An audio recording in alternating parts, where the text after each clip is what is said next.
Good evening for another show here, Ask Coach Roy. Today we're going to be talking about how to get an athletic scholarship. And we have a company called Athletes Get Recruited Foundation. And what we do is help parents and students navigate through the process of getting an athletic scholarship. But we start with academics first.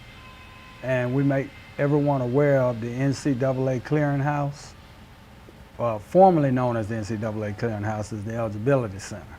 And we have Coach Norman with us today. How you doing? And we have one of our top athletes in the Atlanta and Georgia area, Vinny Canosa. Okay, and Vinny here is a junior. What I'd like to do is I'd like to have Norman explain a little bit about Athletes Get Recruited, what we do, how we help you navigate through the process. Norman? Thank you, Coach Roy. Athletes Get Recruited. We are an organization that really sit down with our players, our families, and really create a true experience for the whole recruiting process. I do believe that with recruiting, there's three pillars. There's education, there's experience, and there's exposure. The education piece, a lot of parents and a lot of kids don't know all the things that go into helping themselves to be able to be recruited and also receive an athletic scholarship, as well as just the experience. A lot of that comes down to knowing training, also knowing the going on college campuses, and also having these conversations with coaches. And then main thing is just the exposure, being able to get their film out there, get the information out there about themselves. So with Athletes Get Recruited, we really try to sit down and combine everything in a one-stop shop to explain the whole process for our student athletes and their parents. Okay. Good explanation there. Also, audience, there will be a number on the screen, and we're looking for you to call in so we can answer questions, because there's a lot of misconceptions when it comes to recruitment. From my generation, if you were good, then the coaches would get you into college regardless of your situation, and some of them couldn't read or write. Then they went to a second phase in the 90s where there was a Prep 48 where they allowed you to enter the school, and if you made the grades the first year, you couldn't play as a freshman, then you had to remain in 3 years of eligibility. But in 2000, they came up with the Clearinghouse. And when they came up with the Clearinghouse, they separated the qualifications of the agency that would determine whether an offer can be made to you. They separated from the colleges and universities. And so that's what we're dealing with today. And you have core courses that you have to make a 2.3. Now 2.3 sounds low.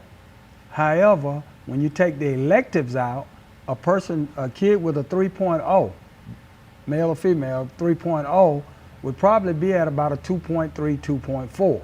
So it's the overall is maybe a 3.0, but you would end up with a 2.3. But what happens a lot of times is they're at a 2.0, 2.1, and then when they take the SAT score, it's a sliding rule, and so on and so forth to get you qualified. But most people think that they can just increase their SAT score by taking a little course or a little practice. Well, we want you to, we talk to you and educate you to do it in the classroom. Because if you do it in the classroom, then the SAT score is not going to become a big factor. Okay? And one of the things that we do at Athletes Get Recruited is we get your transcript. We sit down and we explain to you what you need to do to be in compliance to get an athletic scholarship. In some instances, you can replace a course. In some instances, there may be a course such as earth science. Maybe you didn't do too well in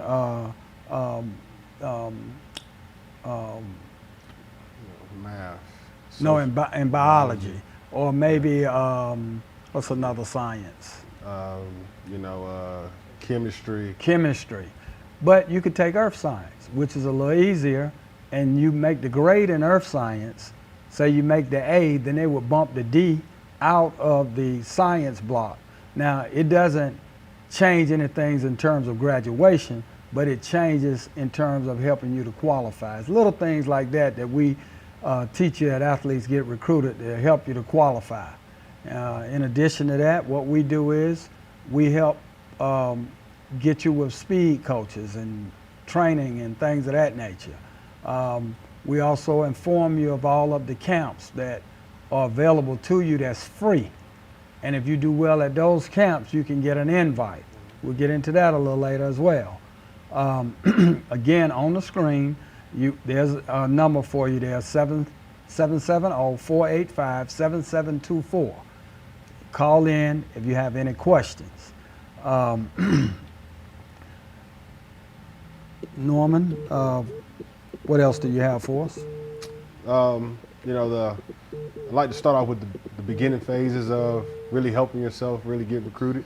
The first part, Coach Roy just talked about the grades, but the most important things that I think that are important, one is Twitter profile. You know, having a proper Twitter profile, understanding, having the username, having the right information in the subject box so that you can be found and searched by college coaches. There are a lot of kids that might just come up with a nickname, Joe Blow or some type of family nickname and have it as their username, but that is something that we found is not useful, not helpful. And that's something that when I sit down with a lot of kids, that's one of the first things that I point out, looking at their Twitter profile. You know, one thing that having in the bio, having, you know, your height, your weight, having your GPA in there. If you're taking the SAT or ACT, having those scores in there. Because when the coach pulls your name up, you know, he wants to be able to find those important information for you. And then as well as in the link, having your huddle link tied to it, but having the huddle link of your most recent year. I see kids that have sophomore year highlights. In some cases, I know we've just got off COVID and some kids didn't have junior years, and that may be the case, but now everybody has had a full year now. So having that updated regular season or mid-season, or if you're still going to the playoffs, having, you know, regular season film up so that coaches right now going into this last week of the college season, you know, they're going to start ramping up and start being able to evaluate guys, see who guys they need to look at, and having that Twitter profile is very important. That's something that we sit down and I talk to a lot of guys about. The next step, which ties into the huddle film, huddle is very easy now. When I was coming up, I was the age of the DVDs and VHSs. You know, I had to take the VHS and stop and start to find my play and then transport it over to a DVD. Now kids have it easy. There's no excuse for your huddle films not to have all your clips. I tell guys after every game, I mean, Saturday, wake up, the film is normally up. You should be able to go in and tag all your plays and save it for that game. And then once you get into 3 to 4 games into the season, you should have a 4-game season tape showing your plays. But when you're showing those plays, every position, there are certain things that coaches want to look for. And it's not just to see, you made this tackle or you did, you got a fumble recovery or you got an interception. Every coach is looking for certain specific things. And we'll be able to see some things as we get to some of the other guys in our video, throughout our session tonight. But just understanding, you know, if I play linebacker, you know, coaches want to see me running through tackles. Coaches want to see me shedding blocks. Those are fundamental techniques that really are coaches going to harp on and know whether or not can this kid play at the next level. Also, before you get away from huddle, another thing, you want to get the view, I call it the press box view, the view from the side so they can see your speed and they can watch you going from one side of the field to the other. And you want to start the film off before the ball is snapped. I know there's a lot of you just showing you making tackles. A highlight film is what I call it. And celebrations are extra long. We don't want to see that celebration. So you make the play. You know, you only have, I would say, 4 minutes on a film, but really to catch a coach's eye, you have 30 seconds. So your first couple plays, you need to be grabbing my attention to make me want to sit there and watch the rest of your film. So understanding a play is 3 to 4 seconds, typically. You might have some plays where you go run down a guy. That may be 8 to 10 seconds. But you want to start the clip, like Coach Roy said, right before the film starts. Right before the play starts. And you want to end it right as you're making the tackle. We don't want to see you get up celebrating with your teammates, doing the different celebrations, just so you can move to the next clip. You want to get as many good clips on your film as possible in that 3 to 4 minutes. Because these college coaches, they get a lot of film. And 3 to 4 minutes is a long time from our standpoint, but to them, 30 seconds to a minute is going to be able to tell them whether or not you're a guy that they need to evaluate and come see in person. And you want these coaches to come see you in person, and that's the whole point of using Hudl and maximizing, from the press box view. I say press box view for all our skill guys, linebackers, running backs, receivers, DBs, end zone copy for our D linemen and O linemen. You want to see you at your position from start to beginning, but have a great vision on yourself. And I know you can't help with the quality of the film, but those angles will allow the coach to be able to see you as a player on film and see what you're able to do and how you would produce as your potential to come to college and play for them. So that's the main thing as far as for Hudl. I know that we have Vinny here on the film, and this guy right here is really one of the top linebackers in the 2023 class. And I know we're going to get to it, but I know Vinny, tell me, I know we've had a lot of discussions just about your film, getting it set up, but how did you go about putting your best plays together on Hudl? How did you sit down and evaluate which plays you want to put on there? How did you process the first all the way to the last play that's on there? So really, like, the main thing that I did was I went back at the end of my season and I went through my whole film, and those guys that were like 4 and 5 stars that we had played against, if I was making big plays against those guys, I want to get those at the front of my film, make sure that I was really getting those guys up there, because when you're dominating against the best in the class, then really that shows that you're a dominant player too. And the plays, like the versatility, like you were saying, like running through tackles, like me, like throwing guys, stuff like fumble recoveries, forcing fumbles, interceptions, stuff like that. Like just throwing big guys who are like bigger than you, like guard, taking on a guard, throwing him by and going make the tackle. That's just the main thing I was looking for when I went back through my film, trying to make sure that I was getting that out in front for the coaches. Because like you said, it's only 30 seconds to a minute. Gosh, you're definitely right about that, man. I'm glad our conversations definitely helped you prepare you for that. But you're right about that. If you had some advice for some other guys that are out there, I know you also play tight end.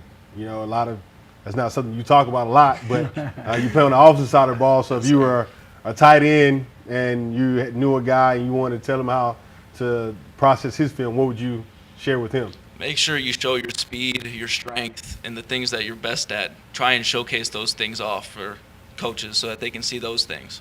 That's just the main thing, showing that you're just a good player. Gotcha. Definitely. Now, Vinny, you're a junior, and one of the things that I was impressed with is that everything that you and Coach Norman and your parents have talked about, you've gone the extra mile to accomplish that. What is some of the things that you are doing, that you're going to be doing between now and June? Well, the main thing 22. The main thing that I'm going to be doing is trying to work on my 40, get with a speed coach, make sure that I can get that up there, because every place that I've gone recently, that's the main thing. They like the way I tackle, like the way I play, my physicality. Just that speed part is really important to a lot of colleges. That's the main thing that a lot of college coaches want to see. Okay. So you got the speed coach, and I'm quite sure he's going to be working with you on your first 10 steps of your 40 time. Yes, sir. That's the most important part of a 40. That's the most important part in football, really. That burst and that explosiveness. Okay. Well, I tell you, we're going to take a break, and we're going to come back, and we're going to show some film on Ja Welch and Vinny Canosa. Thank you very much.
Hello, we're back. Again, we're coming back with Mr. Vinny Canosa. He's a junior at Altoona High School in Georgia, and he plays outside linebacker. He has a 3.8 GPA, and he's already eligible to receive an athletic scholarship because he's already passed on the SAT score.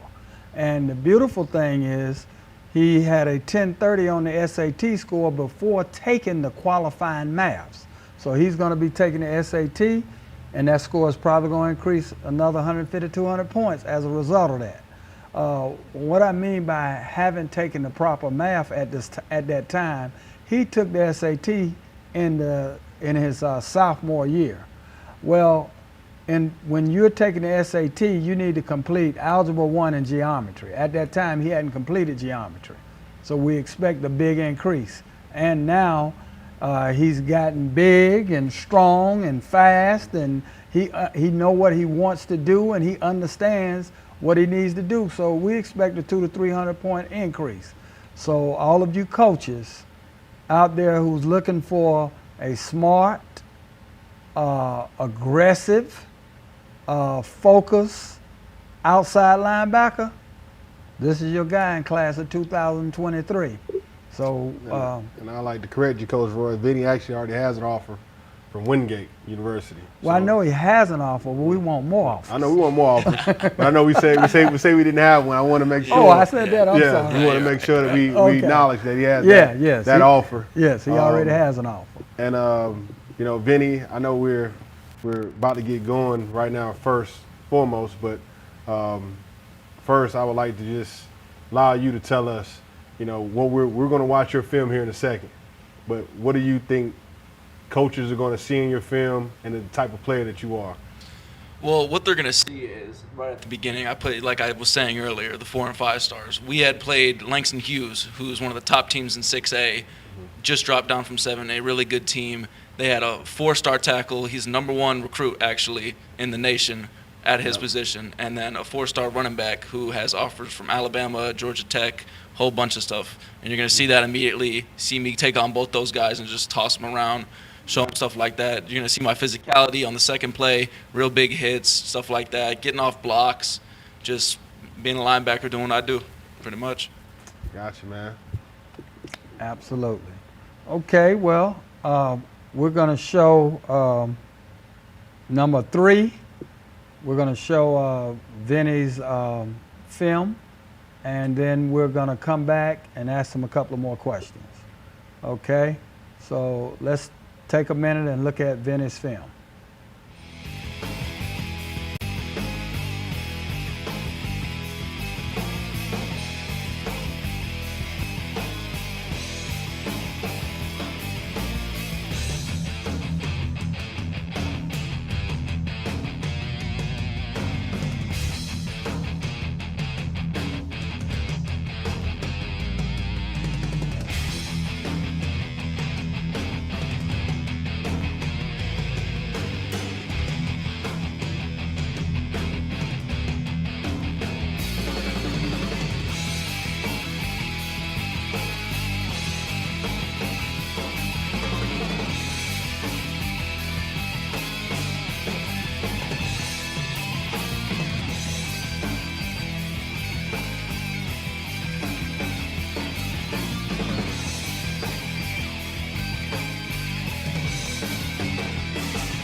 Okay, that was a great film, very good film. What I like about it more importantly is the pointing up the arrow before the play, the circles, as well as notice the words. So all of you young people out there, get your huddles as close to Vinny's as possible.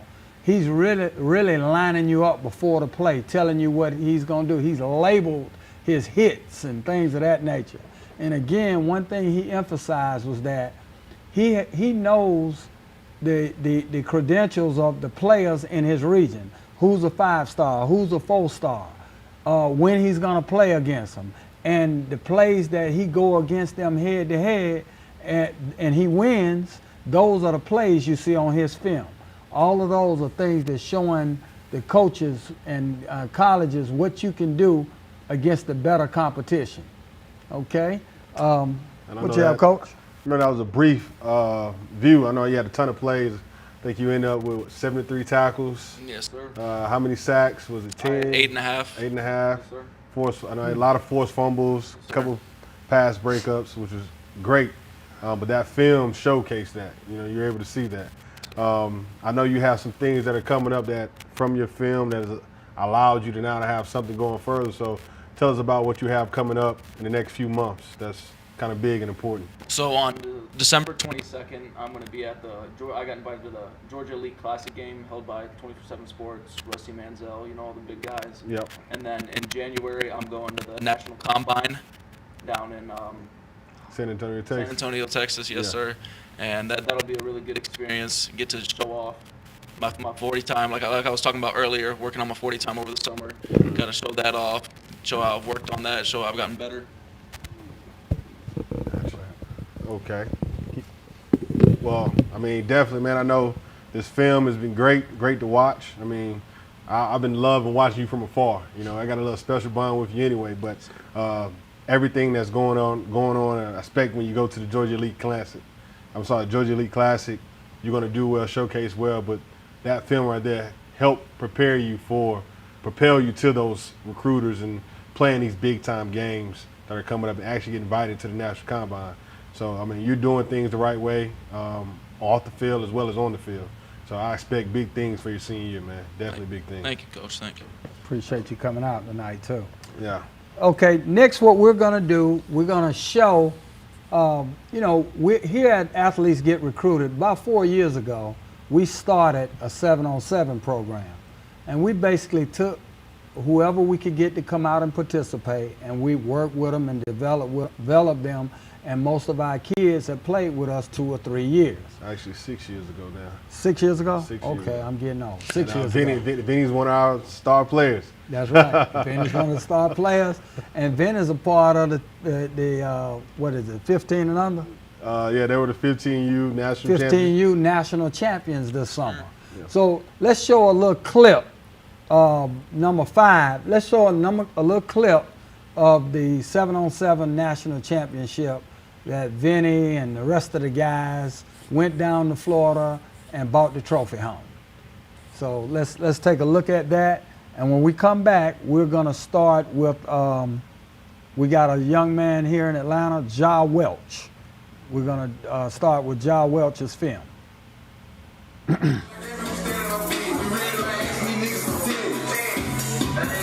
Y'all be effing in for these fuck niggas. Load your chopper, grab your vest. I'm still with them killers from Relay, you know. Whoa, whoa, let's go. Big froze on. I'm him, I'm who they wanna be. Let's go. Whoa. I drop a bag and they go catch a body. My bitch too bad about her a new body. Scared back to Charter, this bitch a white body. Smoking dead niggas, I call them anxiety. No J to spin, we just did like a riot. I ride me a shirt in Rio with the private. I sent the trend and these little niggas copy. Oh no, why bro niggas made me the topic. 30 rest up in my pocket, straight up with the rocket. He dead if he think about robbing. I'ma pull up, get the spark, and I'm not with the arguing. He rapping, that nigga be flogging. And it's gon' call for a verse, they rapping, I'm working this back, putting bows on the mark. Play with the game, that's a curse, take the best t-shirt, how you sliding, you ain't hit your target. Pull up and spray cool like a Martian. 100 round drum in my gun like I'm marching. Put this shit on every day like I'm Martin. Trap at the apartments till they call them Mars. Catch me and set no more shopping than Mars. If it's a problem, gon' bump down and solve it. Use on the bags when I make a deposit. People had a perk in the walk, got me dizzy and nauseous. Still hit the stage and I rock. Know I got a pop it. Water on me like a faucet. Beat the trap up like I'm boxing. Get on the beat and I walk. Get on the beat and I walk. And sit I saw my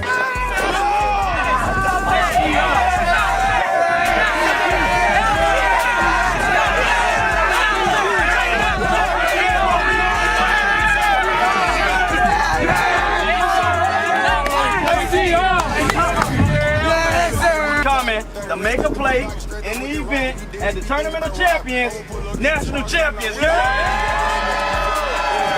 Congratulations on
Okay, we're back.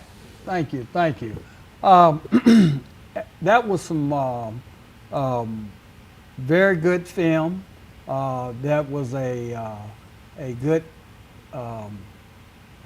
season we had with the 7-on-7 team. And as a result of that, we have a lot of opportunities with the 7-on-7 program. We're going to have tryouts next month. So please come register and come try out. You know, we may have to go to 3 teams this year. We have so much interest as of winning the national championship last year. But we're going to do what we got to do. We're going to make room because we believe in development. We believe in relationships. And that's how athletes get recruited, got started. Vinny was asking me earlier offline how long we've been doing this. Well, this actually started in 2004.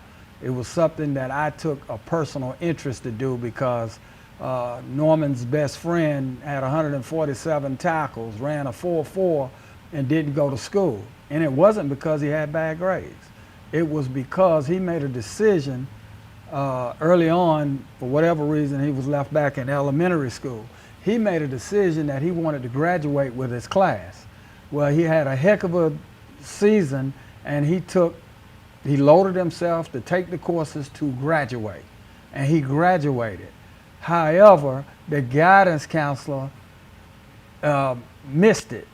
They did not disclose to him and his parents what was required for the NCAA clearinghouse. So it put him in a bad situation.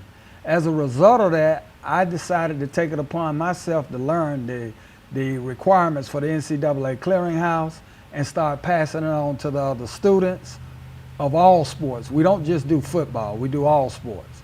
And at that time, I was the Booster Club president. And so the head coach, the principal, and the guidance counselor, we revamped the system so that we had a column that showed what it takes for you to graduate and what it takes for you to get an athletic scholarship, okay, and what it takes for you to go to college, which to get an athletic scholarship is a little more lenient than just being a regular student. So with that being said, we got another young man we'd like to showcase by the name of Ja Welch. He's a Georgia young man as well. He plays for Kennesaw Mountain High School. In fact, they played against Vinny at Altoona High School. But Ja is a 6'2", 215-pound running back / outside linebacker. He's a very humble kid, very good kid, very disciplined, and he's a senior. So we're going to show you, number one, we're going to show you some of Ja film and let you see Ja's huddle. You'll see he makes some great runs. He's good, he's very fast, and he's also a track guy. So, and he already has a track scholarship as well. So with no further ado, let's go ahead and show Ja Welch, Kennesaw Mountain High School, 6'2", 215 pounds, solid.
Okay, again, Ja Welch, 6'2", 215 pounds, senior.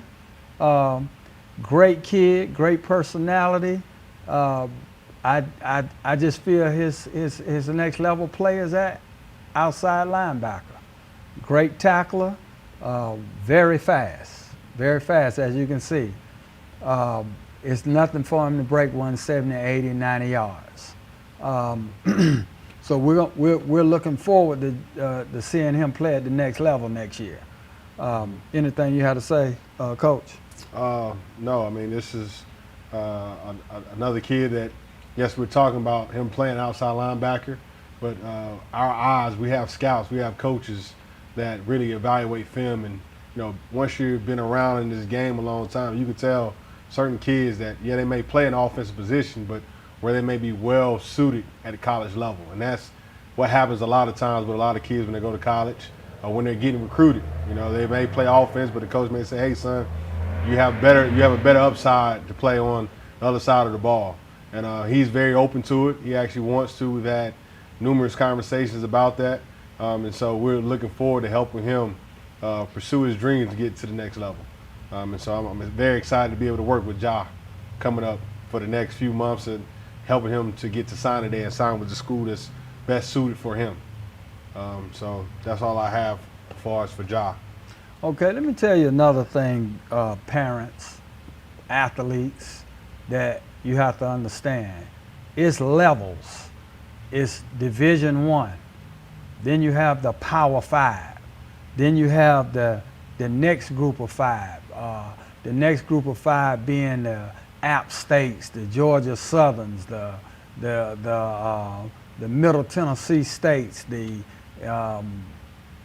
Cincinnatis of the world. UCFs. UCFs. And just to take a step back, I know we talked about you mentioned Group of 5, but I know a lot of people may not understand what Group of 5 means, and me and Vinny have had this conversation. But Group of 5, you're talking about SEC, you're talking about the Alabama's, Clemson's. Alabama's Clemson, which is the ACC, Auburn's SEC. Then you have the Pac-12, that's USC, UCLA. You have the Big Ten, that's Ohio State, that's Illinois, Michigan. Then you have the Big 12, that's Oklahoma, Texas.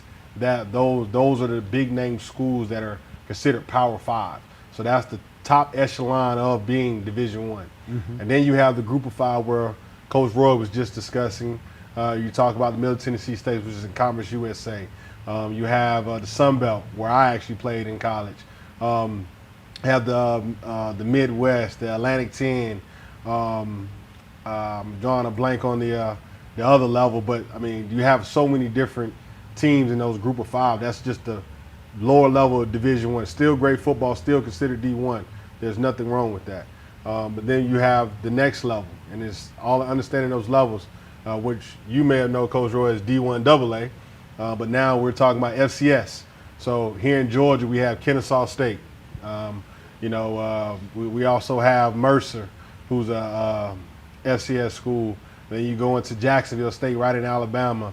You have the Furmans and East Tennessee State, and it's countless other schools out there. I just can't think off the top of my head, but you have an FCS level. That's still Division I football, and it's still great football. And guys are going off and going to get great education, and also have the same opportunity as the guys at the upper, Division I levels of having to pursue play in the NFL if they have that opportunity, or CFL. So FCS ball is great. Then you have Division II. Those are like the Lenore Ryans. Those are the Reinhardts. Those are the I'm trying to think of Valdosta State, Wingate, schools like that are D2, and then you have D3, and D3 is really high academic schools. So that's one of the reasons.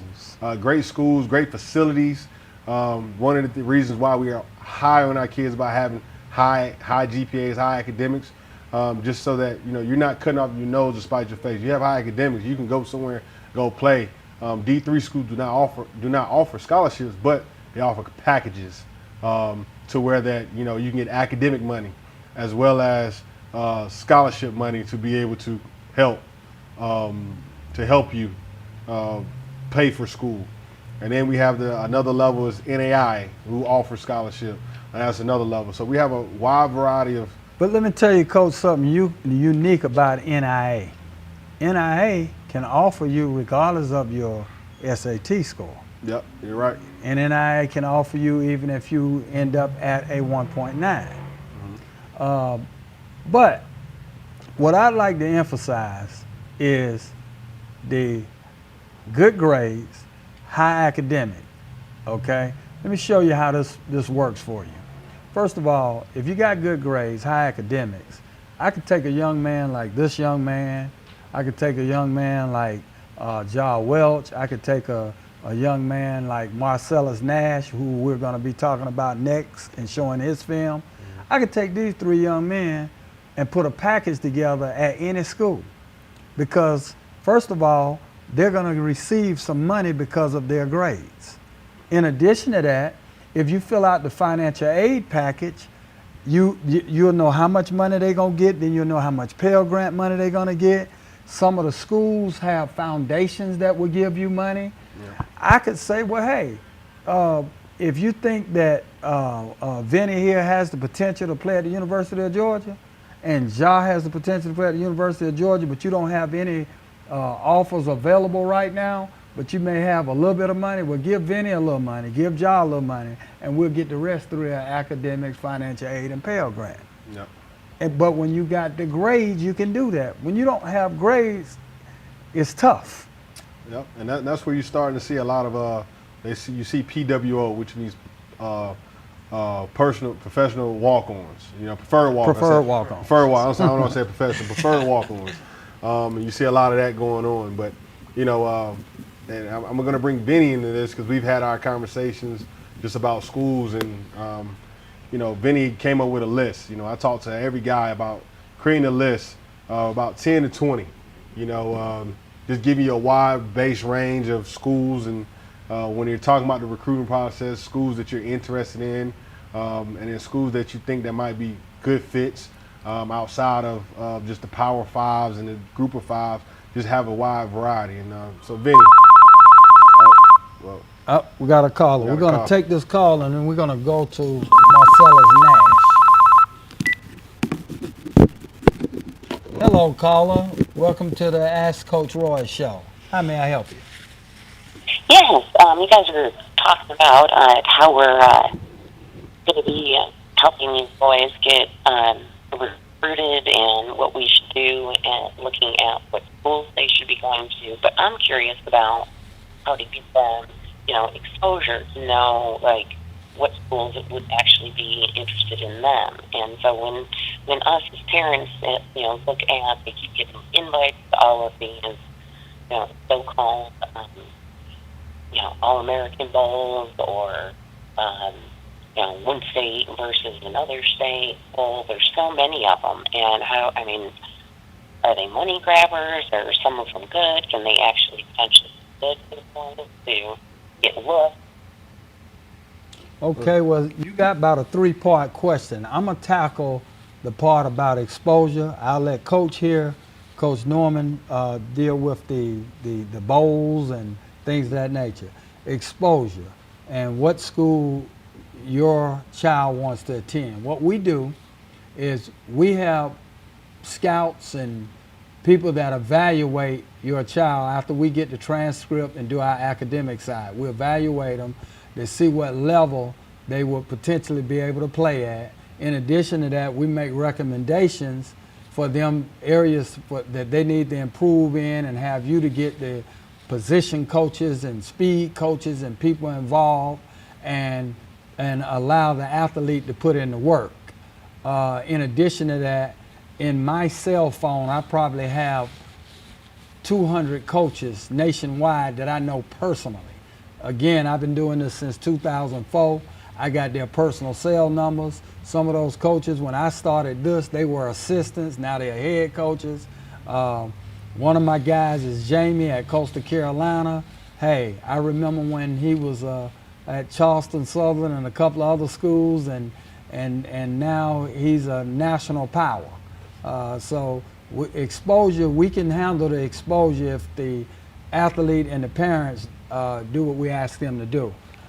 Norman, go ahead and deal with the bowl because they get mail. I know a lot of kids get a lot of mail, get a lot of messages through Twitter. It's about bowl games, about camps. One of the things that I tell all my parents first is you need to first check the camp and the bowl game. See how long they've been in existence. We've had kids go and play in bowl games after their season, thinking that they're going to go get some exposure, and then they get there and there's a lot of things that's not in place. The hotels, they don't have uniforms. They're asking for more money for you to pay after you pay $2,000 and sometimes $5,000 just to go and play in these different bowl games. So first is just checking the bowl games, see how long they've been around, understand what are they offering for you to attend the bowl game, how they're going to help you with the exposure. Are they going to take the film and take not only just the game film, but also throughout the days you're there, the practice film, being able to utilize that and send that to coaches? Are they going to give that to you?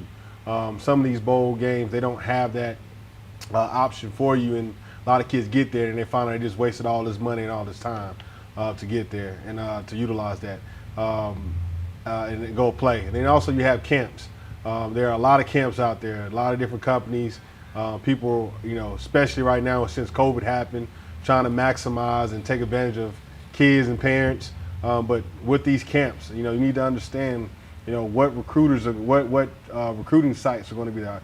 Is Rivals going to be there? Is 24/7 Sports going to be there? What type of success rate have they had with taking the film from the camp and actually sharing it with coaches? There are some kids that just have the build, like, might be 6'6", 330. That kid's going to be offered anyway, but what have they done for the multitude of kids that have come to their camp? Are they using that film and sharing it with coaches? What type of relationships do they have with coaches? I know some of the stuff you can't find out, but you'll be able to tell through their posts and what they've been able to do. And as you see kids tagging and sharing their experiences with the different camps. So that's my thoughts on going to camps and also bowl games. Just check and see how long and what they're really offering for you and your child to see if it's even worth the while of spending that money and that time of taking that trip somewhere to go to that camp. Most of the camps that I kind of advise to go to are where college coaches are going to be there. But I know there are other camps that are out there that are great, like the Rivals camp that they have everywhere that's plastered. They're going to probably at the beginning of January, you'll have the dates and times available and things will be ready for registration probably mid-March, because they're going to start sometime around that time in certain locations for you to go and participate. So that's my assessment on that. Okay, well, thank you for calling, caller. Now, thank you very much for the information. Okay. What we're going to do now is number 2. We got a young man out of Richmond, Virginia, Monacan High School. His name is Marcellus Nash, 6'1", 205? Yeah, 205. Great body. It's like these 3 guys here are interchangeable: Ja, Finney, and Marcellus. But Marcellus is another high academic kid. Yeah. And he's a junior. Another junior. And he had an unbelievable season this year, and I also think he's going to probably be a kid that's about 6'4", 6'5", according to the doctors. Yeah. So I love what I see on film, and what we're going to do, we're going to bring Marcellus into the studio and allow him to talk probably in December or January. Yeah. We should be able to get him in town. But let's show a little bit of Marcellus's film, number 2.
Okay, we're back. That was film on Marcellus Nash, Richmond, Virginia, a junior, projected to be 6'5", 6'6".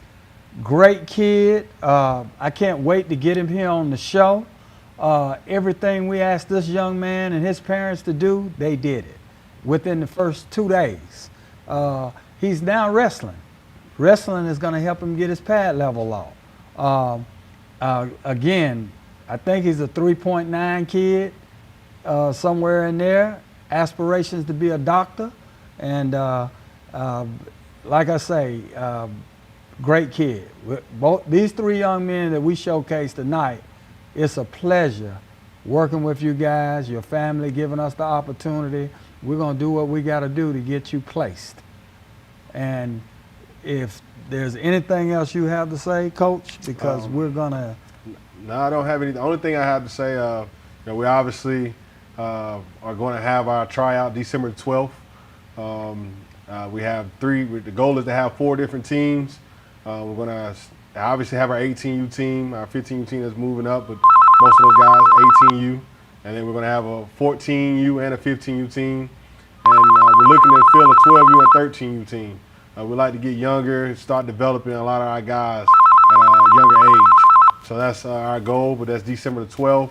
The times are displayed, 14U, 15U is 12:30 to 2:30, and then we have our 18U 2:30 to 4:30. So those are the times for those, and then 12U and 13U, we're going to determine the time for that. We know those kids are playing other sports, but we're probably going to have their tryout at the beginning of the year in January. But look forward to more information on that tryout. But if you're 15U, 18U, sophomores, freshmen, sophomores, juniors, and rising seniors, we're looking for you. And we're looking to have those guys out there with us. Hopefully we can compete and bring another national championship home next year. So that's it. Thank you, Coach.